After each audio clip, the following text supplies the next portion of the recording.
Everyone, आज हम anxiety और एंग्जाइटी डिसऑर्डर के बारे में जानेंगे। तो पहले हम जानेंगे एंग्जाइटी क्या होता है। हमारा जो ब्रेन है, दिमाग है, वो हमें हमेशा से ही प्रोटेक्ट करता है। कुछ भी खतरा हो, कुछ भी डेंजर हो, कुछ भी थ्रेट हो, वो हमें प्रोटेक्ट करता है। और उसके लिए वो दो चीज़ें करता है, या तो फाइट और फ्लाइट। फाइट मतलब उस जो खतरा का सामना करना है, फ्लाइट मतलब उस खतरे से बचकर भागना होता है।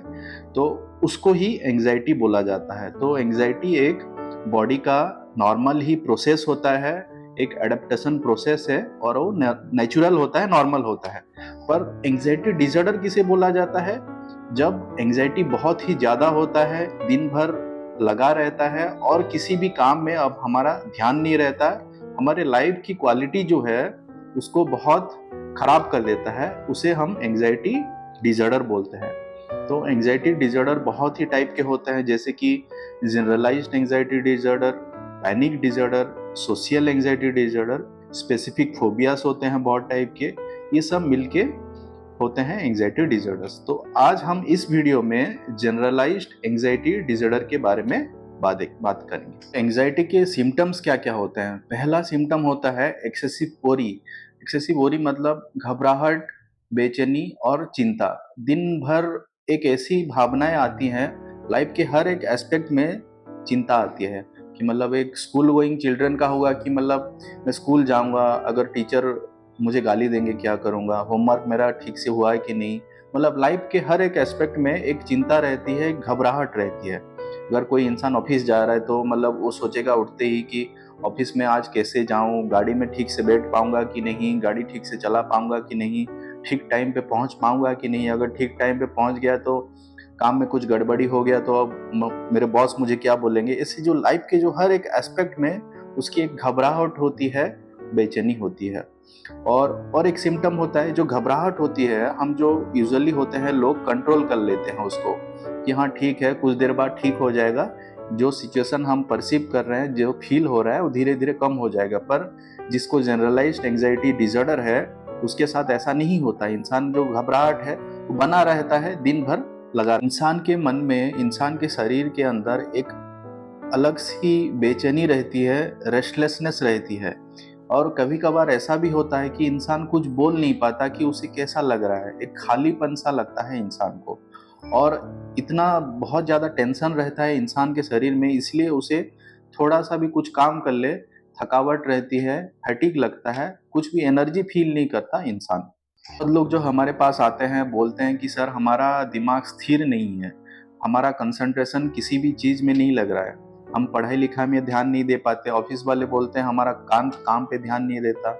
और बहुत टाइम ऐसा भी होता है कि जो हस्बैंड होते हैं वो बीवी का कंप्लेन लेते हैं कि आप कुछ ध्यान से सुन नहीं रहे, सब कुछ भूल जाते हैं। और बहुत लोग ये भी हमें बताते हैं कि सर छोटी मोटी बातें भी हम भूल जाते हैं कि फ़ोन कहाँ पे रखे हैं, चाबी किसको दिए थे, किसको कितने पैसे दिए थे। ऐसी भी चीज़ें होती है क्योंकि जो एंग्जाइटी में ब्रेन फोकस ही नहीं कर पाता, किसी चीज़ को मेमोरी में रजिस्टर ही नहीं कर पाता।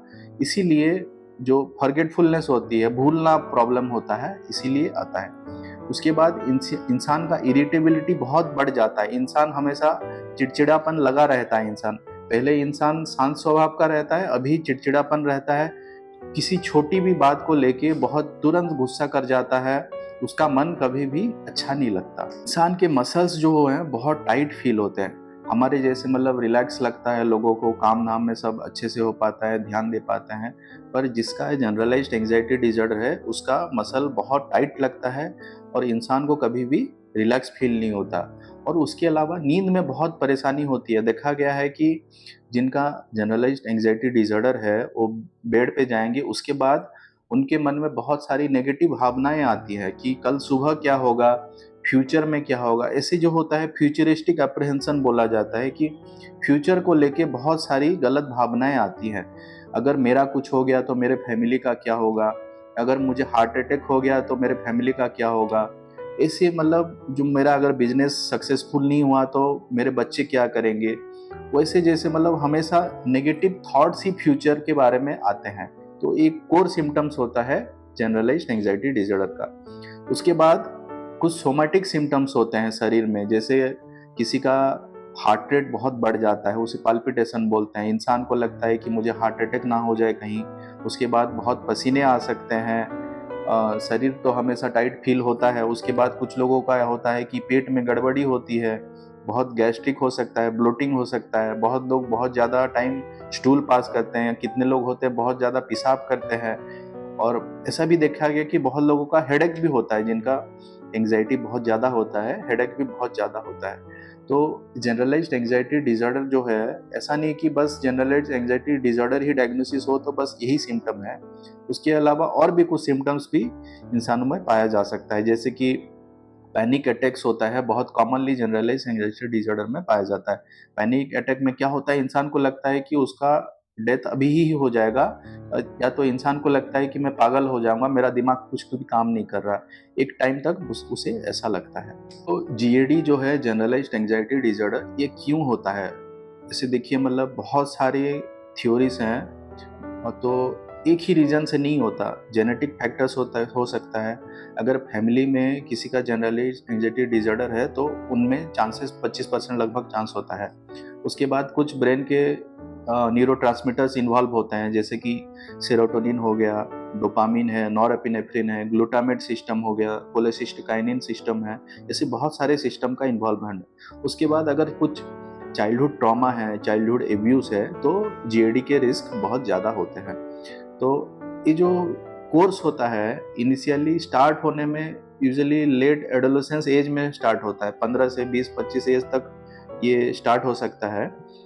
तो इंसान को पहले पता नहीं चलता कि उसके साथ क्या हो रहा है। तो जो बहुत ही कम टाइम देखा गया है कि वो साइकियाट्रिस्ट के पास हेल्प लेने आते हैं। लगभग बस 1/3 पेशेंट ही आते हैं साइकियाट्रिस्ट के पास कि मतलब हमारा एंग्जाइटी का प्रॉब्लम है, हमको ट्रीट कर दीजिए। बहुत बहुत टाइम ये देखा गया है कि लोग दूसरे स्पेशलिस्ट के जो डॉक्टर होते हैं, देखिए अगर हार्ट की, अगर जो सोमैटिक सिम्टम्स होते हैं एंग्जाइटी के साथ, जो बॉडी वाले सिम्टम्स होते हैं, उसके लिए दूसरे डॉक्टर के पास यूजुअली जाते हैं। अगर सांस लेने में एंग्जाइटी की वजह से अगर सांस लेने में तकलीफ हो रही है, तो आप जाएंगे कि किसी पल्मोनरी डॉक्टर को दिखाएंगे, कार्डियोलॉजिस्ट को दिखाएंगे कि हार्ट रेट बढ़ रहा है, कि आपको लग रहा है कि हार्ट अटैक हो जाएगा। गैस्ट्रो डॉक्टर के पास जाएंगे कि आपको पेट में परेशानी है, हमेशा एसिडिटी होता है, ब्लोटिंग होता है, लूज मोशन होता है, डायरिया होता है। तो साइकियाट्रिस्ट के पास आने में बहुत ज़्यादा टाइम लगता है, और बहुत लोग लाइफ लॉन्ग में कभी दिखाते ही नहीं, कि उन्हें लगता ही नहीं कि ये प्रॉब्लम है। बहुत लोग ट्राई करते हैं, योगा ट्राई करते हैं, मेडिटेशन ट्राई करते हैं। आप कीजिए योगा मेडिटेशन, अच्छी बात है, पर वो उसका मेडिकल साइंटिफिक ट्रीटमेंट नहीं होता है। अगर आपका या फैमिली मेंबर, फ्रेंड्स में किसी का भी ऐसी परेशानी हो रही है, तो आप अपने पास में जो भी साइकियाट्रिस्ट है उनसे जाके मिलिए। आपके सिम्टम्स बताइए कि ऐसे ऐसे परेशानी हो रही है, उसके बाद डायग्नोसिस होगा। ऐसा नहीं कि इस वीडियो में ये बोला जा रहा है कि ये सब सिम्टम्स जीएडी के सिम्टम्स हैं, मतलब और कुछ डायग्नोसिस नहीं हो सकता, ऐसा नहीं होता। आपके साइकियाट्रिस्ट ही आपका बेस्ट डायग्नोसिस कर पाएंगे। और डायग्नोसिस के बाद ऐसा नहीं कि आपको तुरंत दवाई दी जाएगी। कुछ फिजिकल टेस्ट होते हैं, जैसे कि थायराइड की परेशानी में अगर थायराइड की लेवल बढ़ गई है तो भी आपका एंग्जाइटी सिम्टम्स आ सकता है, तो उसे रूल आउट करना होता है। आपके बॉडी में B12 की डेफिशिएंसी हो सकती है, विटामिन D3 की डेफिशिएंसी हो सकती है, और बहुत बहुत सारी मेडिकल कंडीशंस हो सकती है जिसमें कि एंग्जाइटी होता है। तो बाकी चीज़ों को रूल आउट करने के बाद ही आपको प्रोवाइड की जाएगी। दो तरीके से ट्रीटमेंट हो सकता है, एक तो होता है साइकोथेरेपी यानी काउंसलिंग पार्ट, और उसके बाद मेडिसिन्स। मेडिसिन्स भी बहुत टाइप के होते हैं और काउंसलिंग भी बहुत टाइप के होते हैं। सबसे कॉमनली जो होता है वो CBT बोला जाता है, कॉग्निटिव बिहेवियरल थेरेपी। मेडिसिन्स भी बहुत टाइप के होते हैं। आपके बॉडी वेट को लेके, आपको कितना नींद आता है, आपकी जो कोर सिम्टम्स क्या है, सोमैटिक सिम्टम्स कितने हैं, फिजिकल सिम्टम्स कितने हैं, ये सब बहुत सारी चीज़ों को देख के आपको बेस्ट सूटेबल मेडिसिन दिया जाता है। जैसे कि एक ग्रुप होता है, SSRI ग्रुप है, जिसमें सर्टालिन होता है, फ्लोक्सेटिन है, paroxetine है। उनमें से कोई दवाई आपको दी जा सकती है। या तो SNRI ग्रुप है, जिसमें डेसवेंलाफेक्सिन है, वेल्नाफेक्सिन है, वो ग्रुप की मेडिसिन आपको दी जा सकती है। तो कॉमनली ये दोनों ग्रुप की मेडिसिन दी जा सकती है। और इनिशियली ऐसा नहीं कि मतलब आपको एक दिन में अच्छा लगने लगेगा। दवाई खाने के बाद धीरे धीरे आपको अच्छा लगता है। यूजुअली 1 to 2 वीक्स बाद आपको रिजल्ट महसूस होता है। और उसके बाद भी अच्छा फील करने के बाद क्या होता है, बहुत लोग दवाई बंद कर देते हैं कि हमें और दवाई नहीं चाहिए। आपके डॉक्टर अगर बोले हैं कि आपको 1 मंथ बाद रिव्यू करना है, तो आपको ज़रूरी है कि आप उनसे 1 महीने बाद मिले जाके। तो उसके बाद दवाई कंटिन्यूअस चलता रहता है, 6 मंथ्स, 9 मंथ्स, 1 ईयर तक चल सकता है। उसके बाद धीरे-धीरे टेपरिंग करके दवाई बंद की जा सकती है। पर ऐसा नहीं कि 1 ईयर में ही दवाई बंद हो। आपके डॉक्टर ही आपका बेस्ट गाइड बन सकते हैं उस केस में कि कितने दिन तक आपके दवाई चलेंगे। तो एक बार ट्रीटमेंट होने के बाद ऐसा नहीं कि फिर से नहीं आएगा, आपको ऐसा और एक बार भी रिलैप्स हो सकता है। तो रिलैप्स प्रिवेंशन के लिए सबसे अच्छा तरकीब है रेगुलर फिजिकल एक्सरसाइज। अगर आप रेगुलर एक्सरसाइज कर रहे हैं, दिन में 1 घंटा एक्सरसाइज कर रहे हैं, थोड़ा मॉडरेट टू विगरस एक्सरसाइज, जैसे कि एरोबिक एक्सरसाइज है, साइकिलिंग हो गया, जिम में कुछ एक्सरसाइज कर रहे हैं, तो ये आपको लॉन्ग रन में बहुत ज़्यादा हेल्प करेगा। अगर आप फ्यूचर में दवाई बंद करेंगे तो चांसेस कम है कि आपसे फिर से ऐसे एपिसोड आने में। तो इन्हीं सब चीज़ों का आप ध्यान रखें। और आप लोगों से ये रिक्वेस्ट है, अगर आपके फ्रेंड्स फैमिली में और किसी की भी ऐसी परेशानी है, उनके साथ वीडियो शेयर करें। और नीचे कमेंट में भी आप बता सकते हैं कि हम ऐसे और कौन-कौन से टॉपिक में वीडियो बनाएँ जो आप लोग चाहते हैं, उसके बारे में बताइए। Thank you.